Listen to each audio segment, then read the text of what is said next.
Mas hoje, ao vivo, a gente pensou numa pauta muito legal que tem a cara do verão também. O que acontece nessa época do ano? A doutora pode explicar melhor do que eu. Mas ar-condicionado, sai da piscina, fica exposto ali a uma temperatura diferente, às vezes a piscina está gelada, depois você entra no ar quente, enfim. O que acontece? Gripes. Ouvido, nariz e garganta prejudicados. Eu aprendi uma vez com o pediatra do João. Vou até te contar, vou cumprimentar a doutora Maura Neves. Bem-vinda mais uma vez. Muito obrigada. Boa tarde a todos. Que é otorrinolaringologista. Doutora, aprendi com o pediatra do meu filho. Ele disse, o que criança tem? Problemas de ouvido, nariz e garganta. Sim. Então esse é o universo que ronda aí o mundo das mamães. E os adultos também, porque chega nessa época do ano, os adultos também correm mais riscos, né? Quando a gente envolve ouvido, nariz e garganta.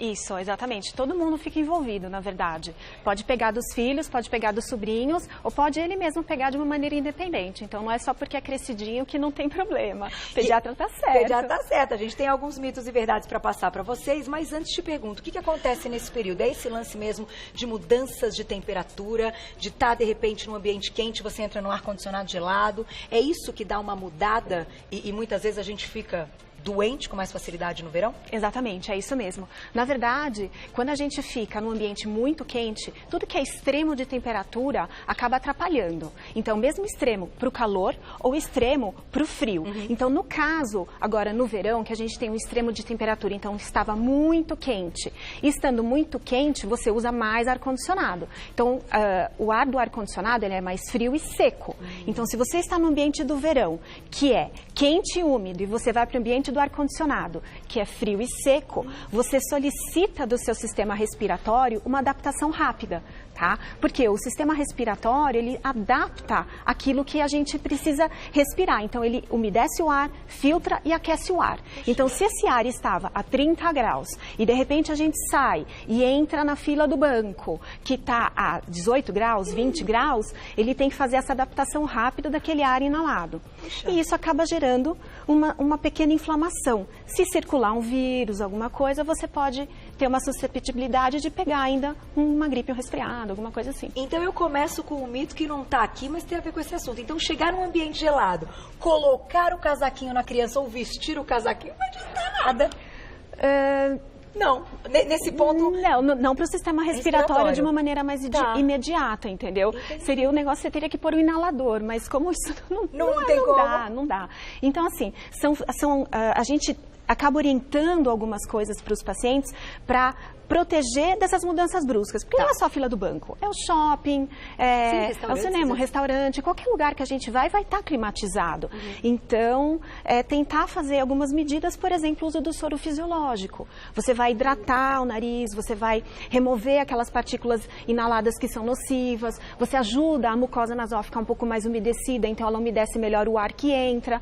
Então, são medidas que a gente pode fazer e que tornam a vida um pouco mais segura, vamos dizer assim. Muito bom, tá? Então vai servir para a gente não sentir o frio, colocar o casaquinho, mas nesse caso, da parte respiratória acaba não ajudando muito. Vamos colocar o primeiro mito ou verdade na tela, então? Olha lá. Mito ou verdade? Ficar muito tempo na água do mar pode causar dor de ouvido? E aí, doutora, mito ou verdade?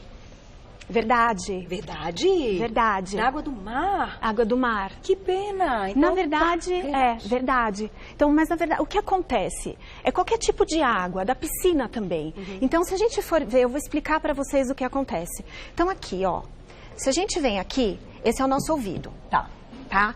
Então, quando a gente tira aqui, a gente consegue ver aquele espaço que todo mundo gosta de enfiar cotonete. Canal auditivo. Que é esse espaço que vem até aqui, ó, o tímpano. Tá bom? Então, esse espaço, o que acontece? Se você fica muito tempo na água, Carol, entra água. Nessa orelha, nesse espacinho. Esta pele do canal, ela é muito fina e delicada. Então, ela é tão fina quanto a pele da pálpebra. Então, ela vai ficar úmida, fica úmida, fica úmida. E a pele úmida, ela perde essa capacidade de defesa, porque ela perde aquela gordura que a protege, tá? Então, é a umidade, na verdade, que gera o quadro inflamatório. Ele facilita que um germe entre, porque você não tem mais a sua camada de defesa. Então, assim, quando tá 30 graus, verão, férias, ninguém vai ficar pouco tempo na água, né? A gente fica de molho, né? E aí, isso é mergulhando, enfim, umedecendo essa região. Exatamente. Então, é a umidade excessiva nessa região que causa que facilita essa infecção. E aí, a gente junta o fator. Tá molhado. Final do dia, o que a pessoa vai fazer? Ai, tá com água no ouvido, pula, chacoalha, ou pega uma haste flexível e aí coloca aqui no canal e vai secar, enfiando a haste até aqui no fundo. E vai dar aquela coçadinha que todo mundo gosta. Ai, meu Deus. E aí aquela pele que tá fininha, úmida e sensível, você ainda vai e raspa ela. Então, aí que você tem um germe que pode entrar. Então, são 2 fatores que aí você tem uma facilidade muito maior. Tá, e o que a gente deve fazer? Porque, por exemplo, conseguir tirar a criançada da piscina é muito difícil. Impossível. Né? Porque eu acho que nós adultos até nos controlamos. Eu não vou ficar mergulhando muito, toma um pouco de sol, entra e sai, mas as crianças ficam mergulhando. Ficam. Tal, né? E aí, por isso e até o pânico, porque a dor de ouvido é um negócio complicado. E vai doer 3 da manhã, né? Sempre de madrugada. Sempre de madrugada. Sempre de madrugada. Né? Então, assim, ninguém quer tirar as crianças da piscina, do mar. Eu acho que a gente tem algumas medidas, como eu falei antes, pra gente contornar essa situação. Então, a primeira coisa, no final do dia, toma um banho gostoso, tal, e enxuga a orelha do lado de fora o máximo que conseguir com a toalha. Tá. Um dedo envolto na toalha, chacoalha bem, abre bem essa pontinha aqui do canal, que é esta pontinha aqui da entrada do ouvido, tá? Você tira essa parte da frente, ó, que é essa cartilagenzinha daqui. Tá. Ó, essa cartilagem, empurra, dá uma chacoalhadinha, tá? Que a água do canal acaba escorrendo para fora. Uma outra alternativa que eu sugiro para os pacientes é secador de cabelo. Sério? Sério. Secador de cabelo, às vezes a criança pequenininha não vai dormir com o cabelo molhado. Não. Você dá aquela secadinha no cabelo da criança. E aí você mira ao longe, tá? Mantendo uma distância grande, 50 centímetros até, às vezes um pouco mais. Então, não é para colocar o secador colado na orelha. Tá. Mas numa temperatura fria ou morna para fria, ok? Para você ajudar a secar dentro do canal auditivo também. Então, são alguns truques que a gente ensina para os pacientes, tá? Para evitar que fique muito úmido, porque, gente, dia seguinte vai ter de novo a dor de ouvido. Não, vai ter de novo o mergulho. Assim, então, esse é o objetivo de ter os 10, 15 dias das férias e não ter a dor de ouvido no final do período. Muito bom saber disso. Eu pensei que entrava água, que daí tinha que sair a água. Não pode pingar nada não, né? Doutor? Ficar pingando então, Carol, a gente pode pingar alguma coisa e entra água porque se você for olhar aqui, a gente percebe que o canal, ele não é reto. Tá. O canal auditivo, ele tem uma curvinha. Tem algumas pessoas que têm essa curva mais acentuada e tem outras pessoas que têm o canal mais retificado. Então, o que acontece é que você faz uma poça de água próximo do tímpano aqui. Tá. E aí, por isso que a pessoa pula e a água não sai. Entendi. Entendeu? Então, para pingar, o que eu sugiro, em último caso, se o secador não funcionou, tá? Se a toalha não funcionou, é pingar uma gotinha de álcool a 70%, tá? Uma gotinha, porque o álcool, se você passar na pele, ele seca, certo? Certo. Então, se tem uma gota de água lá, ele vai misturar e fazer aquela água evaporar. Entendi. Tá? Não é para pingar o vidro todo, gente, pelo amor de Deus. Uma gotinha. Uma gotinha só, tá. Por favor. Álcool normalmente. Muito bom. Boa dica, hein? Meninas, quem já teve filho com dor de ouvido sabe a aflição. Vamos para a próxima. Mito ou verdade? Viajar de avião gripado pode também dar dor de ouvido. E aí, mito ou verdade? Carimbão na tela? Verdade. Verdade? Puxa vida, não acredito. Verdade. Então, você pode chegar num lugar e começar uma dor de ouvido. Pode. Aí, na verdade, por que acontece? Então, muitos pacientes até já sabem disso, falam, ai, doutora, o que eu posso tomar? Porque eu vou viajar e eu estou muito gripado. Então, o nariz entupido, ele faz com que a compensação num voo fique difícil. Então, se você, mesmo que você tome um líquido ou masque um chiclete, você não consegue jogar o ar para dentro do ouvido porque o nariz está congestionado. Tá? Então, aquela sensação que você tá tudo entupido. Exato, você já tá entupido aqui. Aí você vai no voo e entope o ouvido, porque sempre o ouvido tampa no voo. Só que a gente toma água, ou masca um chiclete, ou engole a saliva. Tem gente que até faz aquela manobra de assoprar assim, que chama valsalva. Então, isso vai destampar o ouvido. Se o nariz está tampado, você vai ter mais dificuldade de fazer isso. E se está tampado e tem uma secreção no nariz, quando você faz essa manobra, a secreção vai para dentro dos ouvidos. E aí, quando você chega lá no voo, você já tem o ouvido um pouco mais tampado com uma inflamação. Então, Puxa, sim. migra a secreção. Exatamente, por conta da tuba auditiva, que é essa estrutura aqui, ó. Tá? Ela comunica o ouvido com o nariz, com esta região aqui do nariz, olha. Entendi. Por isso com que tá o fundo ligado. do nosso nariz, exatamente. Ouvido, nariz e garganta. Ouvido, nariz e garganta. Mas, doutora, me conta uma coisa, é a mesma ideia e sensação quando está subindo a serra, coisa e tal, que também tá essa parte entupida aí? Também pode acontecer. Porém, na serra, você controla mais a velocidade de subida. Então, se alguém está com dor de ouvido no carro, o que você pode fazer? Às vezes, parar no meio da viagem, espera um pouco, toma uma água, vê se o ouvido consegue compensar, para depois você continuar subindo a altitude ou descendo, porque é na subida ou na descida. No avião, aí você não pode falar para o piloto, não vai ter como. Então, no avião é um pouco mais difícil, mas fica mais perigoso mesmo. Então, viajar gripado não é o ideal. Pode dar até dor de ouvido durante o voo, né? Puxa, porque a pessoa não consegue compensar, então pode ter dor de ouvido. Então, às vezes, quando a criança viaja, a gente vai com as crianças, a criança não está respirando muito bem, está com a rinite atacada, né? Como todo mundo fala, ou resfriado, pode ter dor de ouvido. Nossa, hoje eu estou descobrindo. Desculpa, gente. É assim. Mas é verdade. Mas estão aí as dicas pra gente aprender, tentar prevenir e saber o que está acontecendo. Daqui a pouquinho, perguntinha do público. Vamos lá. Mais um mito ou verdade na tela. Ouvido, nariz e garganta, hein, gente? Tudo que a gente tem, olha lá. Nadar em piscina clorada não faz mal para o sistema respiratório. Isso é mito ou é verdade? Não faz mal. É mito. É faz mito? Mal. Faz mal? Faz mal. Mito na tela. Você tá brincando, doutora? Não. Na verdade, é assim. O que seria melhor para a gente, para a prática do esporte aquático? Uma piscina sem cloro. Tá. Por quê? Não é a água clorada que faz o mal.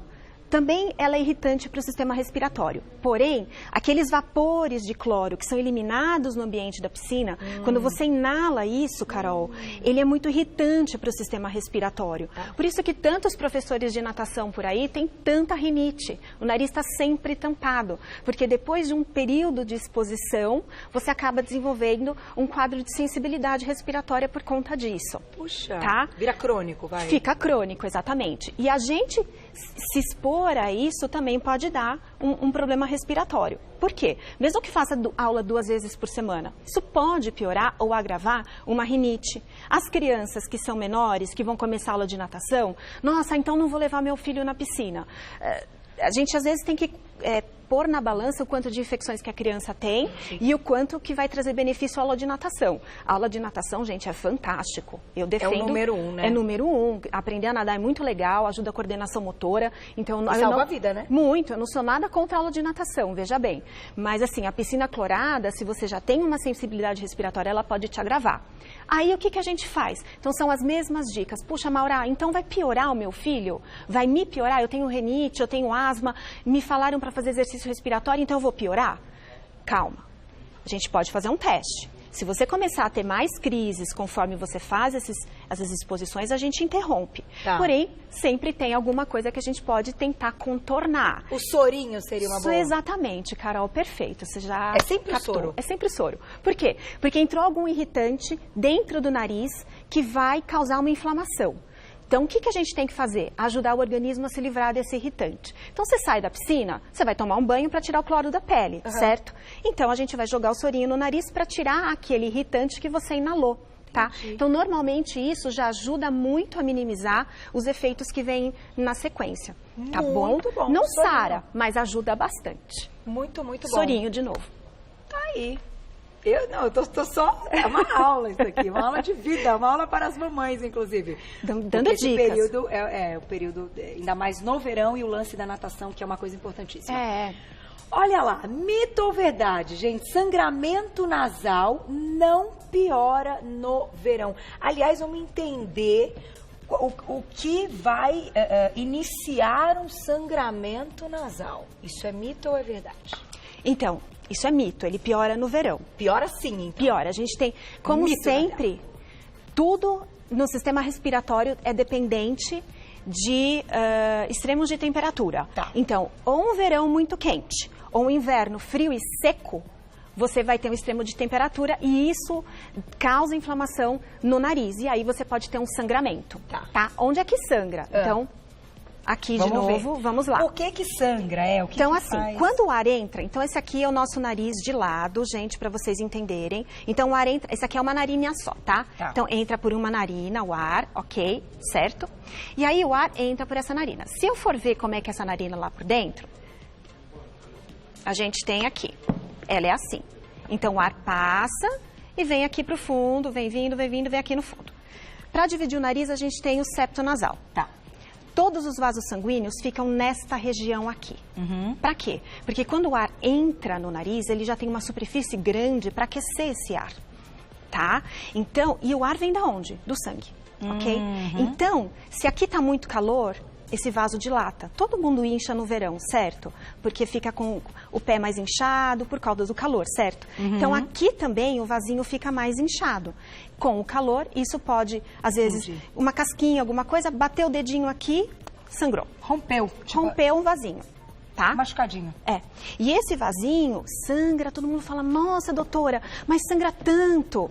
Pois é, sangra bastante porque ele está muito próximo do coração, essa região. Então vem com muita pressão. É muito vascularizada. Exatamente. Tem muitos vasos sanguíneos. Por isso que levar, de repente, um soco no nariz sangra muito. A boa notícia é que os sangramentos nasais, na maioria das vezes, são autolimitados. Ou seja, eles param sozinhos. Então, depois de um tempo, se você apertar, ou como na figura, né, colocar um tampãozinho aqui, dar uma apertadinha no nariz, esperar um pouco, isso é suficiente para controlar o sangramento. Então, 3 a 5 minutos normalmente para.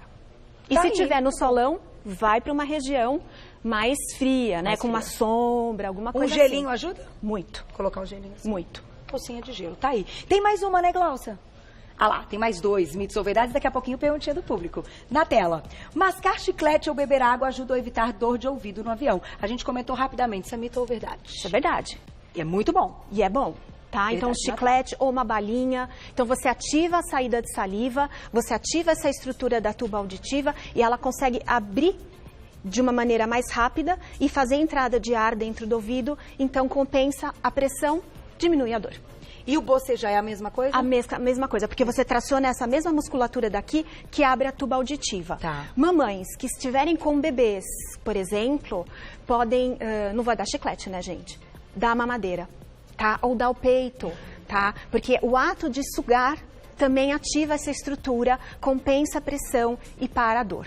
Que legal. Tá bom? Tive a experiência de fazer isso uma vez, deu certo. Dá certo, né? Dá certo. Funciona. Interessante, quando tá subindo, né? Quando tá subindo. Ou quando pousa, que desce muito rápido também, são as variações. Mas normalmente a dor é mais intensa na decolagem. Muito bom. Próxima perguntinha. Mito ou verdade na tela? Quem escreveu pra gente? Ó, quem escreveu pra gente é ótimo.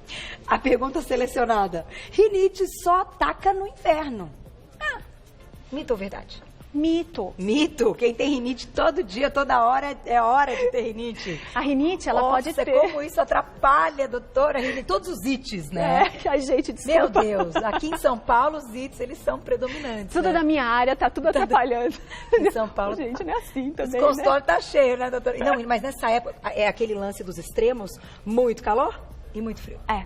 E especialmente quando tá assim, muito calor de manhã ou que esquenta muito durante o dia e depois a temperatura cai bruscamente no final do dia. Ou seja, você teve aquela temperatura muito elástica durante o dia. Então, quem tem rinite também pode sofrer com isso. Fora, tá muito calor, você fica mais em ar-condicionado, você tem mais poluente, quer dizer, tudo isso acaba juntando. Então, você não tem muito uma época para ter uma crise mais importante. Lógico que no inverno a tendência é aumentada, porém, não é restrito a isso. Pode ser no verão, pode ser em qualquer outra estação do ano. E está diretamente ligado a uma parte alérgica? Sim, você tem uma parte alérgica que é uma sensibilidade do próprio organismo que está relacionado. Então, a pessoa vai ter contato com pó que ela é alérgica. Aí você vai começar. Tá, fui pra praia e tá calor, porque na praia melhora. Mas você entra naquela casa que tá úmida com bolor, gente, vai ter um quadro de alergia, tá? Então, é bem variável. E aqui em São Paulo, com essa mudança climática. Exatamente. Ataca. Então, a gente passou um período agora, acho que todo mundo acabou vendo, que foi um período de chuva, a gente estava aqui quase virando sapo. Aqui em São Paulo foi a melhor definição que eu ouvi, estamos virando sapo, de tanta água que tinha. E agora abriu um sol, tá melhor. Que então, dia bonito, hein? Tá lindo, hoje tá lindo. Mas assim, muita umidade também vai gerar, então agora esquenta, e a gente vai. Então, é o clima. E a gente... Tem que aprender a viver nesse clima. A gente vive do jeito que a gente consegue. Vamos lá. E é tudo no final culpa nossa, a história aí da natureza que o homem faz, que atinge, que daí a gente que paga o pato. Vamos lá. Quem escreveu pra gente? 3 perguntinhas na tela, hein? Vai dar tempo, olha lá. Primeira pergunta da Marina. Obrigada, lindona. Remédio pro nariz vicia? Pergunta linda. Eu sei que vocês adoram responder isso, né, doutora?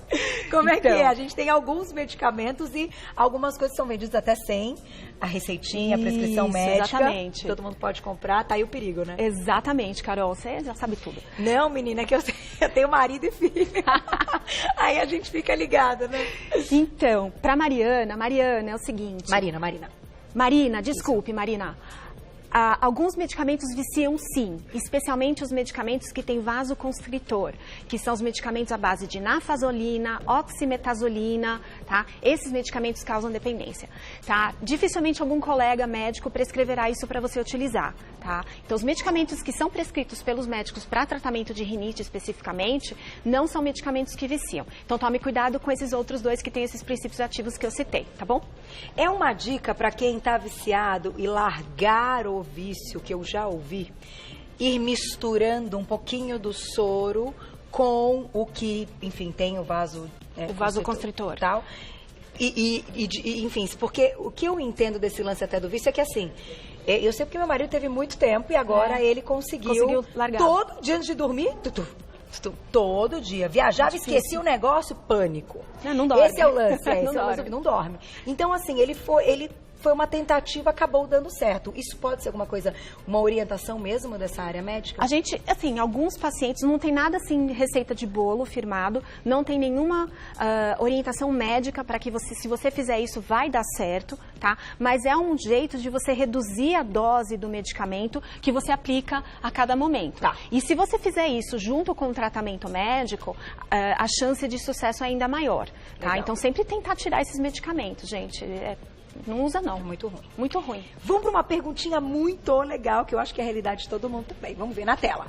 Márcia, obrigada. O fone de ouvido pode causar dor de ouvido, mesmo no volume baixo. E aí a gente aproveita e diz quais são os perigos, como é que a gente utiliza esse fone de ouvido. Porque hoje o que a gente mais encontra, o pessoal assistindo filmes no seu próprio tablet ou celular com o fone, né? De ouvido. Então, o fone de ouvido, é interessante você ver o tipo do fone. Tem fone que vai ser mais gordinho, tem fone que vai entrar dentro do canal auditivo. Então, ele pode gerar dor não pelo volume que você está utilizando, mas pelo formato do fone, que ele pode machucar essa região da entrada do canal. Então, se começa a doer aqui, machuca a pele. Então, às vezes, a dor é pelo fone de ouvido em si, tá? Em relação ao volume que você falou, Márcia, é o seguinte... Volumes acima de 80 decibel, tá? Elas podem gerar lesão auditiva no ouvido quando por mais de 15 minutos ao dia de uma maneira direta. Então, a dica que eu dou para os meus pacientes é assim, Carol. Se você está com fone de ouvido e a pessoa que está do teu lado ouve, a música está muito alto. Entendi. Tá? Pra agora, gente se ligar, tá? 80 decibel, mais ou menos, para as pessoas terem uma ideia. Ai, Mauro, eu não sei quanto que é 80 decibel. 80 decibel é o barulho do trânsito na rua. Então, se você colocar acima do ruído do trânsito na rua, você está a um volume excessivo. E aí você tem que tomar cuidado. Você está andando na rua, eu não estou ouvindo porque a rua tem muito barulho. E aí você aumenta o volume do seu dispositivo, tá? Para dar um volume maior para você poder ouvir a música. Sim. E aí esse tempo de exposição tem que cuidar. Porque senão aí pode levar lesão auditiva mesmo. Agora, minha diretora tem uma dúvida interessante. E as pessoas que gostam de ouvir música, mesmo sem o fone, nas alturas? Mesma coisa. É a mesma coisa. Não é porque ele está ali direcionado, enfim. Não é porque está só aqui que a lesão vai ser maior. Então, shows, mesmo dentro do carro, casa de shows, espetáculo, mesmo ao ar livre, o volume elevado causa lesão auditiva. Isso está determinado. Qualquer um dá um Google lá, volume, tempo de exposição e ruído, tem uma tabelinha. Então é fácil de saber. Tá aí, então. Cuidado. Importante. É. Que faz parte da nossa vida. Mais uma perguntinha do público na tela. Vamos ver quem escreveu pra gente. Um beijo, Dani, obrigada. De quanto em quanto tempo devemos ir ao otorrino, então, fazer uma limpeza nos ouvidos? Como é que esse lance da limpeza é algo que a gente deve procurar uma limpeza ou não? Tem uma indicação pra gente fazer limpeza? É assim, a cera, ela é produzida nessa parte de fora do canal auditivo, tá? E ela fica restrita nessa parte daqui. Tá. E ela é a parte de gordura, a base de gordura. Então, ela faz essa camada de proteção nessa pele. Tá? Algumas pessoas podem ter uma produção excessiva de cera, tá? E essa cera ficar endurecida. Nesse momento, a gente precisa remover, tá? Nesse momento, na maioria das vezes, a pessoa nota uma redução auditiva. Então, a dica, Dani, Daniela, né, Daniela? Dani, a dica é, se você notou que há uma redução auditiva em algum momento, procure o seu médico para ele olhar o seu ouvido e ver se há necessidade de remover. Não é toda a cera que está lá que deve ser removida, porque ela está lá para proteger. Tá? Então não tire, não coloque haste flexível, porque a hora que você colocar o cotonete aqui e a cera tá aqui na bordinha, você empurra ela para o fundo e ela fica aqui presa perto do tímpano. E daí pra gente tirar, isso realmente é bem mais difícil, tá bom? Então, procure o médico para olhar para ver se precisa tirar mesmo. Todo mundo vai lá e cutuca, né, doutora? Ah, gente, Esse é o... Todo mundo né? Coceirinha no ouvido, não, né? E o mais engraçado foi que uma vez a gente descobriu, inclusive isso aqui no programa, disseram, leia lá no pacote das hastes flexíveis. A gente acha que está escrito, não utilize no canal auditivo externo. Podem virar o pacote de haste flexível que está lá no seu banheiro, que eu sei que todo mundo tem um. E todo mundo olha compra atrás, pra isso, em letras entendeu? miúdas está escrito. Que loucura. É para fazer maquiagem, limpar o umbigo do nenê. Você vê? Tá? Limpar a volta da orelha aqui também pode, mas limpar o canal a gente não recomenda. Muito bom. Mais uma perguntinha do público, dá tempo? Olha lá, quem escreveu pra gente. Tatiana, obrigada. Quais os malefícios do ar-condicionado, então, ligado no quarto durante a noite? Pergunta linda, também tenho essa curiosidade, porque no verão, vamos combinar? Como é que a gente dorme? Então, Tatiana, é o seguinte, o ar-condicionado, durante a noite, ele vai secar esse ar ambiente em que você, naquele ambiente que você vai dormir, que você vai dormir com a porta fechada para o ar-condicionado funcionar. Então, aquele ambiente vai ficar fresco e frio. O problema não é o ar tão frio que você inala, o problema é inalar o ar seco durante a noite toda. Isso resseca o seu nariz e pode facilitar alguma rinite ou algum quadro de infecção. Dicas. Primeiro, soro fisiológico. Tá? Segundo, você pode utilizar um umidificador nesse ambiente em pequena quantidade durante o sono, tá? E algumas pessoas falam, Mauro, e se eu colocar a bacia de água lá no quarto, funciona? Falou, olha, aquela superfície da bacia de água, até aquilo evaporar, vai demorar um pouco mais, mas você pode colocar também, ou uma toalha na cabeceira da cama, tá? Alguma coisa que libere umidade para o ar. Tá certo? Para evitar que o sistema respiratório fique tão comprometido. E de manhã, quando você levantar, lave o nariz com solução fisiológica novamente, para umedecer de novo aquela mucosa do nariz, tá bom? Porque tem muita gente, inclusive, que tem ar-condicionado no quarto das crianças e que deixa a temperatura climatizada, até para que a criança também tenha uma noite de sono não muito agitada com o calor. Então, pode, desde que tenha esses cuidados que você explicou, uma sugestão, né? Porque se a criança for dormir a 30 graus também, ela não vai dormir. É muito difícil dormir com essa temperatura. Então, a gente sugere essas medidas para a gente contornar. Quer dizer, a gente tem que dar dicas que eu penso que sejam factíveis no nosso dia a dia, que a gente inclua. E não que me atrapalhe. Fala assim, a gente não pode usar ar-condicionado. Não tem como. Então, coloque alguma coisa ali, algum umidificador pequenininho. E aí você liga o ar-condicionado, depois desliga durante a noite. E a gente vai melhorando a nossa função respiratória. Eu acho que é isso. Dá tempo para mais uma, Gláucia? Mais uma na tela, olha lá. Mito ou verdade? Não, desculpa, não é mais mito ou verdade. Débora, adorei. Ai, que foto linda, beijinho. Sempre que entro na piscina, meu ouvido entope. É normal? É aquele lance que você explicou do vaporzinho ali? Da água. Então, Débora, talvez o seu canal ele seja um pouco mais tortuoso. Talvez seja isso. Porque aí a água fica represada, como eu mostrei aqui na imagem do esquema. Então, se a água se você tem um canal mais assim, angulado, o que não é anormal. Tem pessoas que têm assim, dessa maneira, tá bom? Então a água pode ficar retida aqui mais perto do tímpano. E aí você vai ter o ouvido entupido. Então, assim, pelo que eu vi, você nunca teve infecção por conta disso, pela sua pergunta. Então é assim, mexe no canal, vira a cabeça de lado, tira a água, usa o secador. E, em última instância, pinga uma gotinha de álcool ali no final. Mas ficar meio tampado porque entrou água, pode acontecer sim.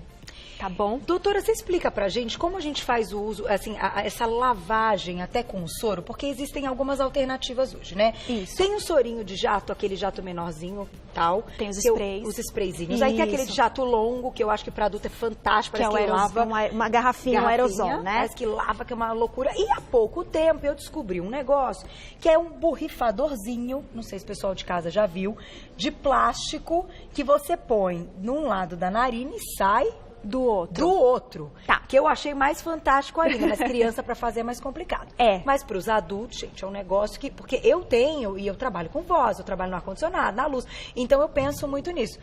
É fantástico. Assim, como que a gente encontra o ideal para manter aí uma limpeza e, claro, a parte saudável, né, do nosso dia também, de lavar o nariz.